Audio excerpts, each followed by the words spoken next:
各位线上的同修，大家晚安，大家好，欢迎大家来参加读书会。今天晚上我们读书会的主题是碰到承担就上，碰到荣誉就让啊。碰到承担就上了，这个要有精进的学习态度，必须具备呢积极进取跟义不容辞，以及舍我其谁的精神，而且要有使命必达的决心。所以呢，这个不是很多人可以做得到的。但是严格说起来呢，碰到承担就上了，还是比较容易做得到，因为有勇气承担或很发心承担的人呢，毕竟还是很多啦。但是要做到呢，碰到荣誉就让这个就困难很多了。因为人人都有荣誉感，都很爱面子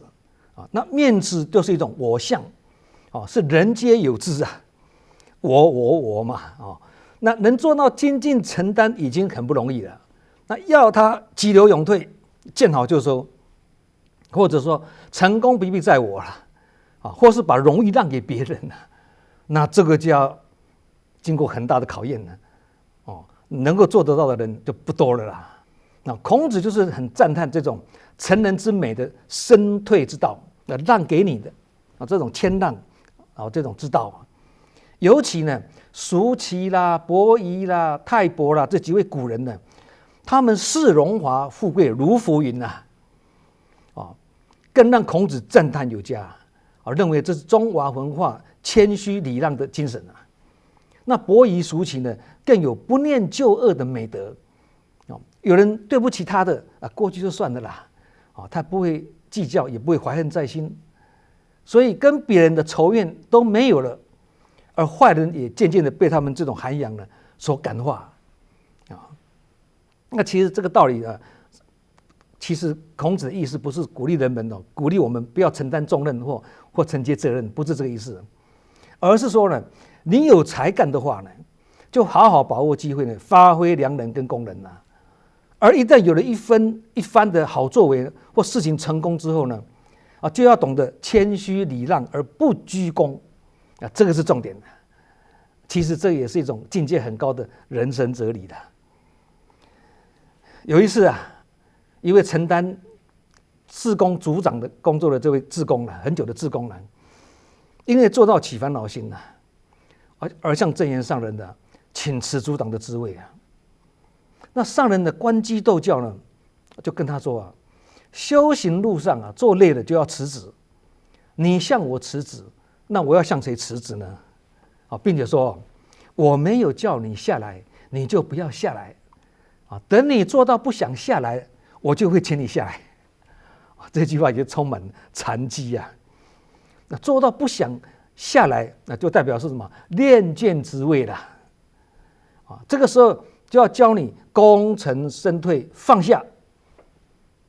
那这样的思想跟老子的孔子的老师老子的所说的功成名遂身退天之道也这个是有不谋而合的深邃意境那这句话是什么意思呢？就是说一个人能够做得很成功，又获得很好的名声，这些世间法都得到了，而如果能够在适当的时机呢，又能够身退的话呢，急流勇退的话呢，这就是天之道了，也就是合乎天道跟正道的意思的。如果你不能见好就收而身退，接踵而来的就是人家对你的嫉妒啦、攻击啦、批评啦等等，人性就是如此的不管你走的多正不管你做的多好，虽然赞叹的人很多，但也同时攻击你、批判你的人也会越多如果没有体会到这种道理这个天之道的这个奥妙的话呢，就会迷失在世俗的名利追逐之中有一些人呢，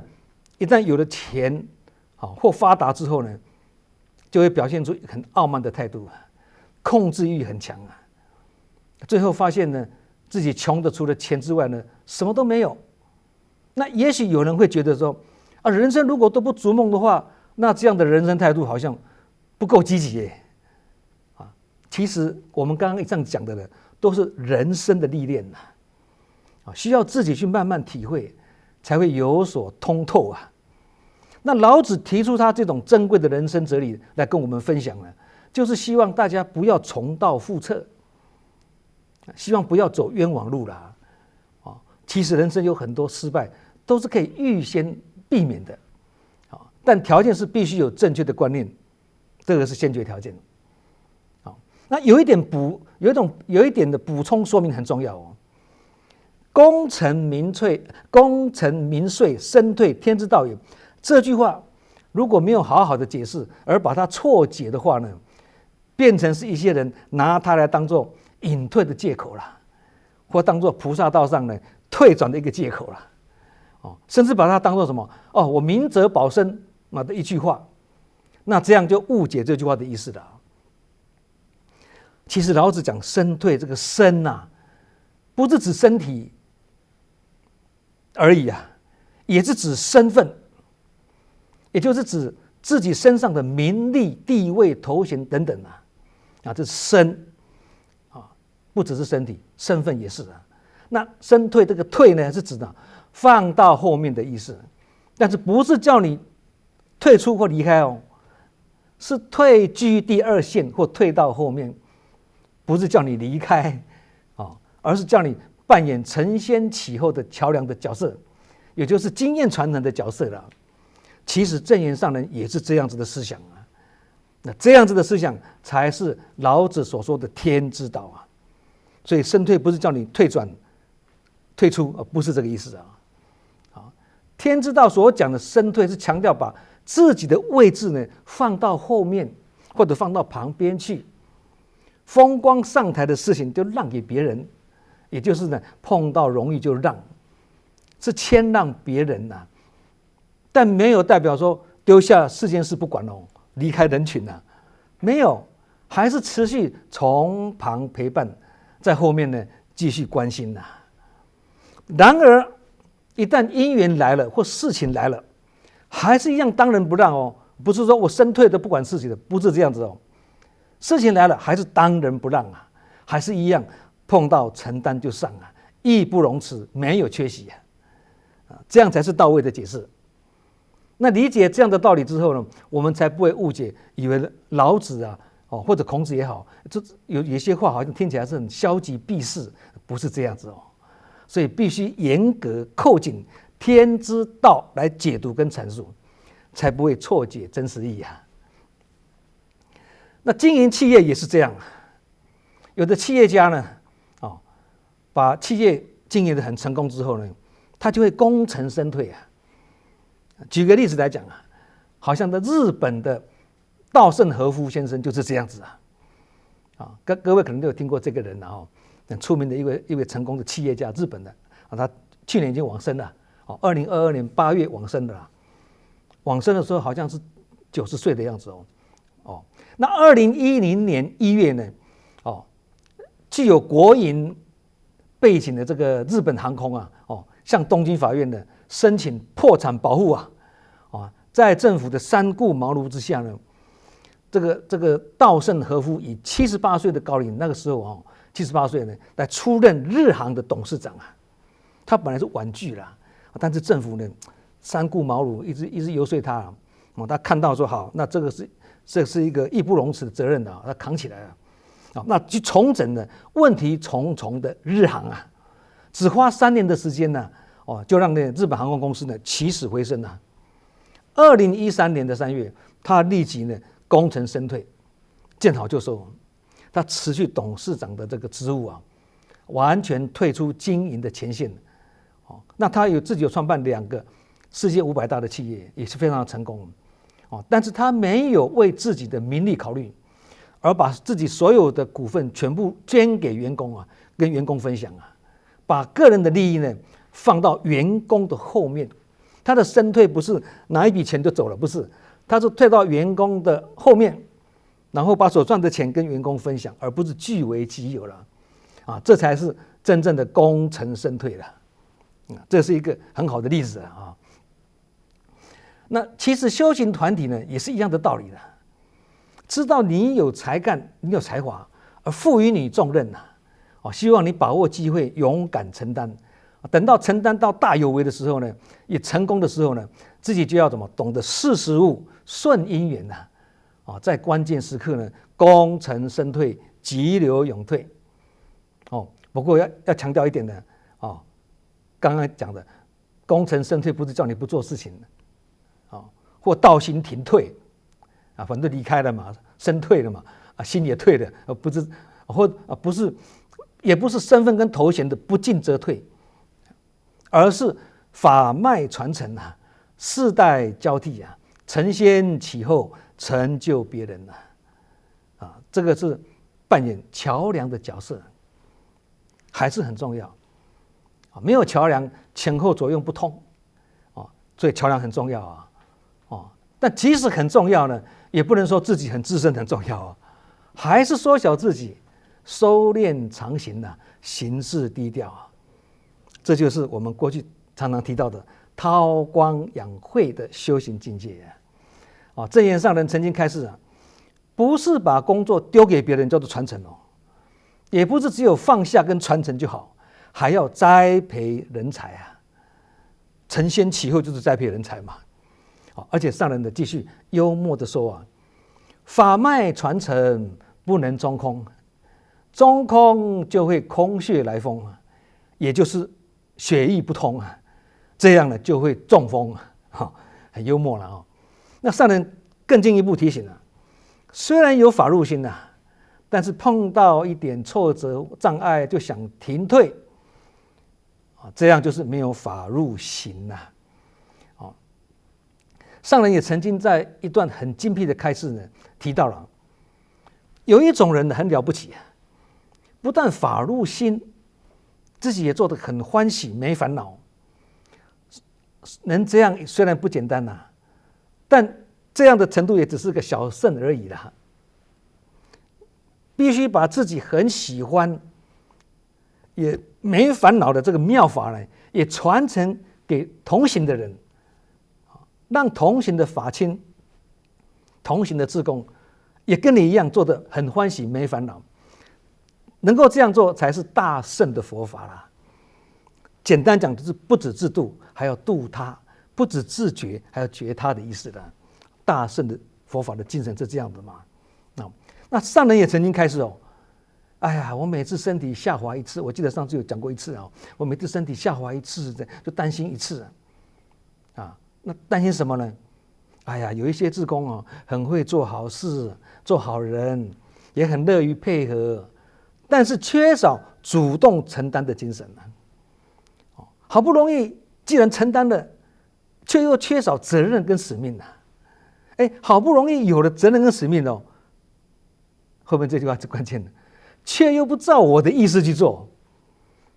我感觉上人讲我感觉我是缺少这样的人叫我如何能传承呢？这是证严上人的肺腑之言也是一种感慨了。很会承担，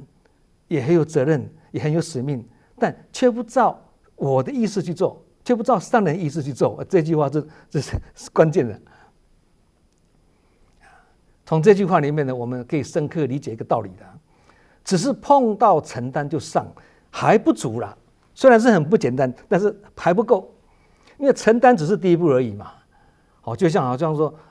做就对了，也是第一步嘛，先实践再讲嘛。还要有它的前提必须对的事情才能做就对的那什么是对的事情？就是方向要正确，方法要正确，目标要正确，理念要正确，甚至连做的时间点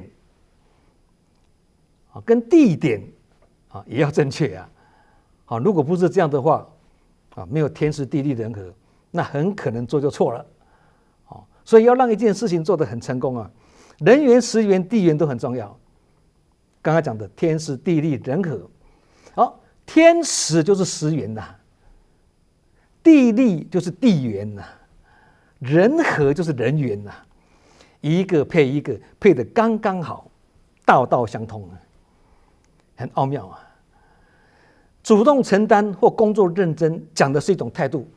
是一种姿态。那责任跟使命呢，讲的是对结果负责，我来负责，有责任感嘛，但不是强调以成败论英雄企业是论成败啊，企业是以成败论英雄没错了但修行的志业是论过程，是强调过程的信受奉行跟尽心尽力那结果就随缘了，但是企业不能讲结果随缘了，企业一定要赚钱的，差在这里嘛。那讲白一点呢，就是不能以自己的喜好跟感觉呢去做事情，能依教奉行，才会师出有名，有他的法源，也就是要依如来之法，叫做如法那如果刚愎自用，独断独行，我行我素或只要我喜欢有什么不可以这样就很容易造成所做之事不如法，不依如来之法叫做不如法这样的理念很重要。所以刚刚上人讲那一句虽然很会承担，也很有责任，但是却不照我的意思去做，这句话是重中之重虽然做事非常的积极主动，但做法却令人头痛不能尊师重道或不能依教奉行的话呢，即使佛陀在世也会拿你没办法啦。因为佛陀也好啦，每一位高僧大德都一样啦，都是宁动千江水，不动道人心啦没有抱怨的权利只有感恩的义务啦，感恩的责任啦追随者自己必须有反躬自省的能力的，否则要成长是很困难的事情的虽然我们常常讲要成长就要承担以前我们常常提嘛要成长就要承担，这里面讲的这个承担就是刚刚讲的这个什么，就起跑点而已。所以正言上人才会语重心长的讲说，既然承担了，还要有责任跟使命也不会因为有了责任跟使命而求好心切对别人的颐指气使，或者仗势欺人，或者吹毛求疵不是这样子，还要继续更上一层楼呢。不管碰到的是顺境逆境的境界呢，心中永远充满感恩最终还是要回归到感恩因为感恩才是一切慈悲的源头啦。感动是事项，感恩才是真理啦。感动是一时的啦，感恩是很久的啦，是永恒的啦。那有人认为呢，做事认真一丝不苟就是负责有人认为呢，勤劳加班用心付出就是负责。那有人认为呢，愿意或主动接受任务就是负责。我很负责我主动接受任务这些观念表面上看起来是很对的，但实际上是不够的，因为这些只是世间法而已啦。能时时感恩，事事感恩，这样才是从做入世的工作里面呢，展现出出世的精神。这个就不容易啦。碰到承担就上是很好，但也不能乱上。团体跟团队要有分工合作的这个概念嘛，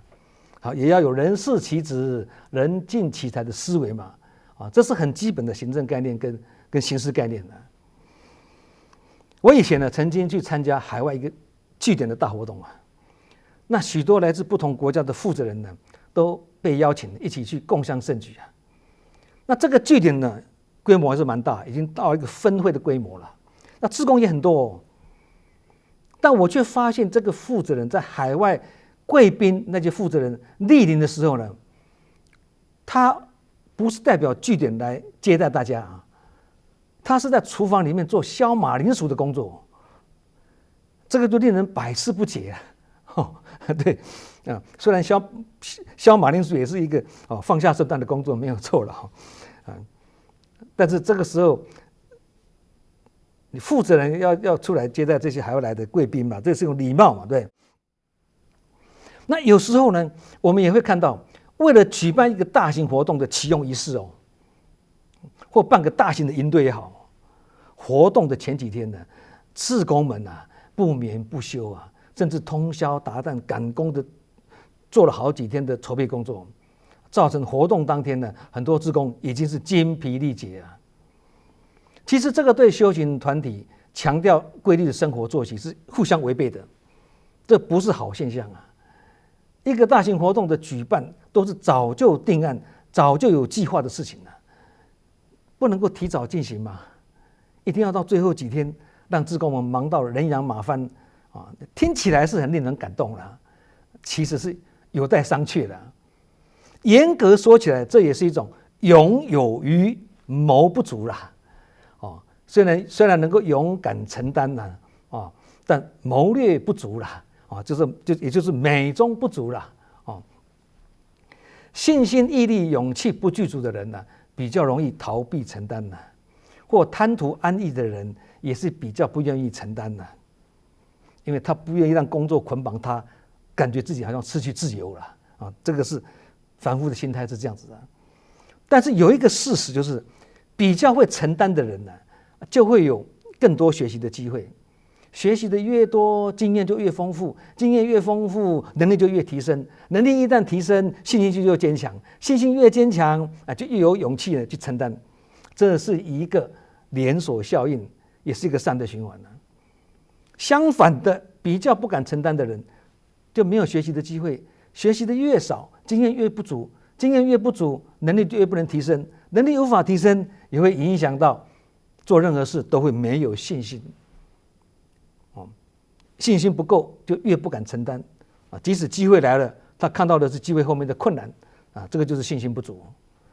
所以这是一种连带关系，也是一种恶的循环。承担跟实践呢是伙伴关系呀。菩萨道强调深入人群嘛，就是强调要做人间事，那这种过程就是实践的精神。所以菩萨道的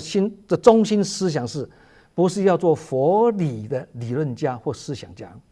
而是要做佛法的实践者，不是要研究佛理，而是要实践佛法。这是大乘佛法很重要的观念跟依止啊。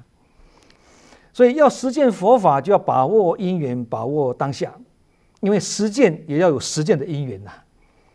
同理，要承担也要有承担的因缘呐。因缘不具足的时候，虽有大力，莫之能逆，也就是虽然很发心立愿，想做不请之事啊，或虽然才华横溢，很有才干，但没有因缘，时不我与啊，也是无法一展长才啊。这个在我们旁边，我们身边都很多这样的例子啊。不过即使是如此也不能轻易放弃虽然怀才不遇，那是短暂的，但是不能马上放弃，因为只要我们能够透彻佛法，就能做到有缘就把握因缘无缘就创造因缘这个是上上智的人我们要学习是这种人疫情期间过去这3年里面嘛，锁国的锁国，封城的封城世界各国航班停飞，人被行动管制因此呢，各种聚会活动暂停。在这样子的困境之下，乍看起来是没有闻声救苦的因缘被绑手绑脚了。但是正言上人从暗示到明示，告诫慈济人此时此刻深陷水深火热的人比比皆是那我们都会讲菩萨所缘，缘苦众生也都讲有苦的人走不出来，有福的人就要走进去大家都会讲这些话。可是呢，一尊尊的人间活菩萨却被行动管制在家里这样要如何去闻声救苦呢？所以正言上人在疫情第1年就用暗示的方式告诫志工们。我在3年里面旁边观察正言上人在疫情这么严峻的情况下如何带动全球慈济的人闻声救苦那第1年上人是用暗示的方式告诫志工们，越是困难的事情，越是要悲智双运但这句话到了第2年疫情最严峻的时候，更是直接明示要关怀如常精进如常闻法如常救灾如常等等，一切都如常。看起来好像是很反常嘛，对，疫情来了，很多事情都很反常，但是上人说等等，一切如常。这个就是形式看起来是没有因缘，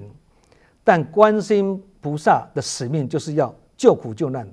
不能众生有苦有难，而菩萨却待在家里啊，菩萨变成失业了啊。这个时候的菩萨应该是什么？碰到承担就上的时候了啊。而悲智双运跟创造因缘呢，就是有佛法就有办法的具体展现，把有佛法就有办法这句话，把它化为具体，无量法门悉现在前的意思了。但有一种情况我们要很注意哦，就是已经可以做到碰到承担就上了，也很有责任感啊，这已经是非常不容易了嘛。但是很会承担工作之后，却执着我相而落入次相，或是很有责任感之后呢，为了追求完美而一直苛求别人啊，甚至对别人呢疾言吝啬，他求好心切嘛，所以对别人的疾言厉色，讲话口气变得很重，那不小心就陷金刚怒目相了啊，这样也是很麻烦的。虽然在做善事，但是善事做到这样就是美中不足了，很可惜啊。这些都是在人群中屡见不鲜的现象了啊。所以为什么说人群中好修行在这里啊？那还有一种情况是明明这些活动是别人做的，偏偏他抢着上台报告，然后他得到掌声跟喝彩了啊，这样他就很难去做一个，如果他是一个领众者，他就很难去做一个以德服人的领众者或者主管了。别人做事情，但是功劳都你一个人在那边抢的，那就是很奇怪的事情了。事情不是你做的啊，你再怎么报告也不会很贴切感人嘛。让有亲身体验或真正做事的人去报告，才会深入其境，所言到位啊。不过法无定法话不能说死哦。有时候真正做事的人在海外，在国外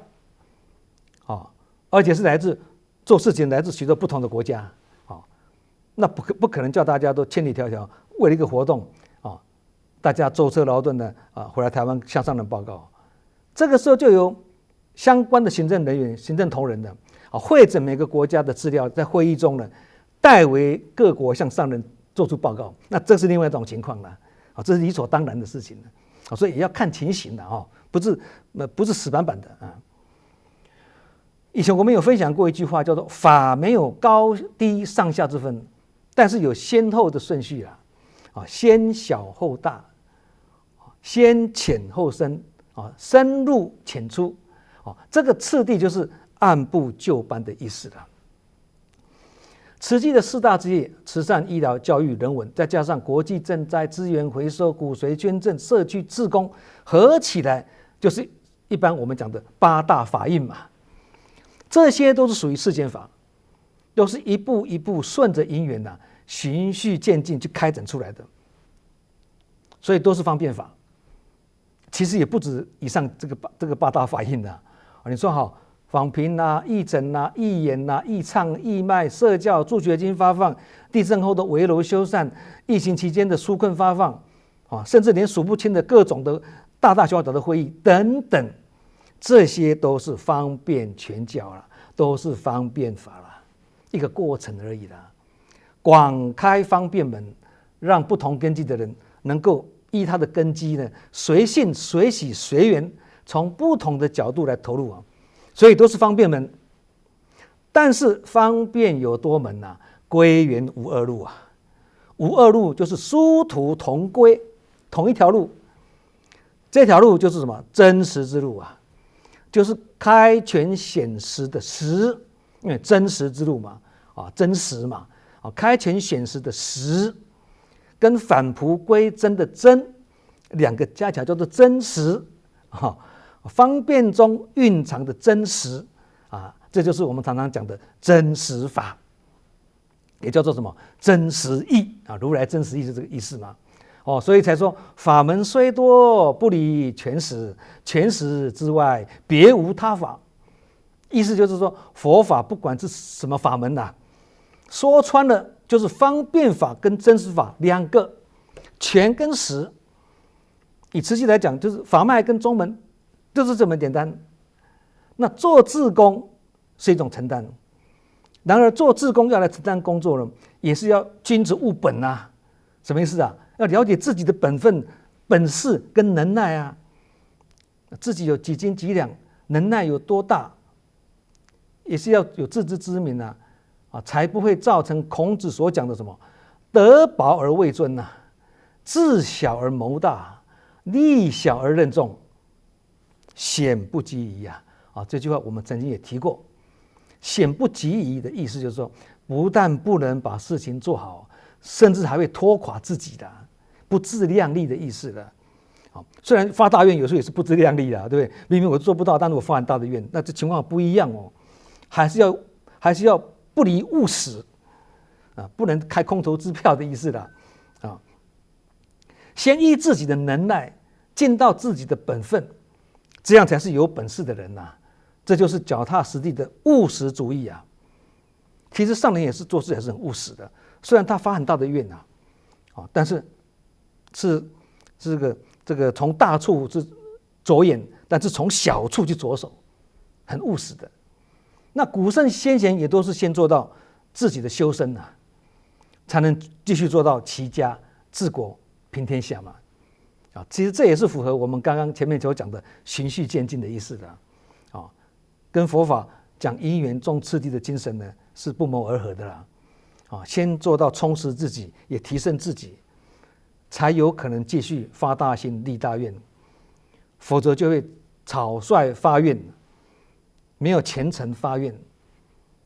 变成感动而发愿，但是遇事而消愿，这样大愿最后也会变成空愿。有一次我随师正言上人就对志业体的行政同仁的开示，对志工团体、对行政团队的开示内容是不太一样的关系斗教的。那上人在这个里面提到承担工作的理念，我们可以学习，内容是这样子讲上人讲行政同仁只是志业体里面的一个单位工作而已经验充足的一些志工呢，是长年累月在承担工作，负责活动现在针对这个功能组而办的重要大活动，尤其是有许多海外志工特地要回来参加这个大活动，我们就应该事先去征询这些经验丰富的资深的志工们相信这些志工们也都会以疼惜同仁的心给你们协助，也会对同仁所拟定的企划案提出他们好的建议上人继续讲既然知道这个活动意义非凡，人人都很重视，就应该要找具有承办跨国大活动经验，而且早已养成团队默契的志工团队来承担工作，不能因为觉得自己跟某一个地区的志工互动比较好，把机会让给他们来承担。即使这些志工们很有心在各社区道场里面也做得很好，但是如果我们的格局不大，不能广邀来众，因为你只邀他而已嘛，不能广邀来众，这样人数不足也难成事了。这么大的活动，不要只给他，大家一起来成就这不是说这个意思上来说，这个不是说不能找比较少承担大活动的志工团队来承担呢，不是这个意思了。对于任何一个地区的志工，上人说我都很期待大家能够成长到相同的高水准，但是要让志工借着承办活动成长，这个也是要懂得看场面的，所以还是要先请训练有素的团队来支援，借这个来带动新进的志工，让他们有机会学习，这样才会大家共同成长。这一段开示显现出正言上人在做人处事上及应对进退上面呢，分寸拿捏得非常的细腻这样子的处事智慧跟细腻的心思，值得我们学习。不要看这样的开示是用词平凡浅淡里面所蕴藏的智慧跟哲理是意义深远上人继续讲，团体中之所以达不到人和就是行事的时候让别人觉得不受尊重，很多事情没有事先知会对方，临时打乱人家已经排定的工作，让人感觉行动受到影响，又疲于应付，你所制造出来的突发状况。那对师父来说，上人自己讲，对师父来说呢，每一位弟子都很重要。要如何要知道人才得之不易啊！而且志工们是这么用心在付出，是用生命在做慈济哦。尤其许多志工是有丰富的社会经验，而且有一些还是祖母级、祖父级的啊。如果他们得不到尊重，也让他们的热情退失的话，有专才、有经验又有团队的默契的志工，是必须经过长时间的陪伴跟养成的，才能够成就的。如果我们没办法做到人和，在很短的时间内，就会让这些好不容易培养起来的人才呢流失掉啊。这一段的开示是非常的精辟啊。其实证严上人也认为啦，在承担工作之际呢，面对别人不分是非就恶言相向时啊，我们需懂得自我善解，让自己不生烦恼。自己做错事了，别人说重话，指出错误，那是应该的，必须虚心接受，彻底检讨。事出必有因嘛，要探讨问题发生的原因，来妥善解决，不能自圆其说，设词掩盖。这样的思维其实也是做人处事的智慧，很值得我们警惕跟学习啊。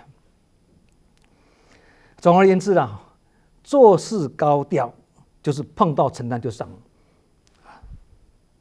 做人低调呢，就是碰到荣誉就让啊，碰到承担就上，即使当人也不让于师的啊。做事跟该做的事情啊，或者是好事跟该做的事情，即使老师在，也是不让给老师啦，为善竞争啊，这个就是做事高调了。那上台颁奖或者被赞叹、被奖赏，这个就让给别人啦。这叫做人低调了啊！功成身退，急流勇退，成功不必在我，这个也叫做做人低调了。所以谦卑不是把自己贬低呀，把自己贬低一点呐，而是少想到自己一点呐，不要什么事都想到自己了。一个谦卑的人能够成功，能被别人接纳，是因为他能够虚心听取别人的意见。就像海之所以能成为百川之王啊，是因为它能够处于百川之下面啊，低处啊，所以才能够海纳百川啊。因此谦卑的人在领导位置上能够受到众人的爱戴，也能好好的服务他人啊。相反的，一个骄傲的人，常常因为无法接纳别人的意见，从而失去别人对他的支持。这个最终也会因为跟人家没有结好缘而难以成事。所以能够团结一致的团队，人与人之间的关系就会十分的和谐，也就没有做不成的事情了。其实在我们的志工团队里面得到很多的印证了。有的团队做得很成功，有的团队做的就是原地踏步，其实里面都有它的原因的啦。因此呢，谦卑对一个人很重要。在承担事情的过程中信心满满是成事的关键因素哦。但如果过头了而变成了自满，那就很要不得了所以才说带着谦卑的自信，才不会自满呐。想要成功，就要先学谦卑，先做到谦卑，才有可能做到碰到荣誉就让。这就像能纳百川的海，也像结实累累的稻穗，越是有能耐，腰弯得越低呀。我们一起来互相共勉。好，我们今天晚上读书会碰到承担就上，碰到荣誉就让，就分享到这里。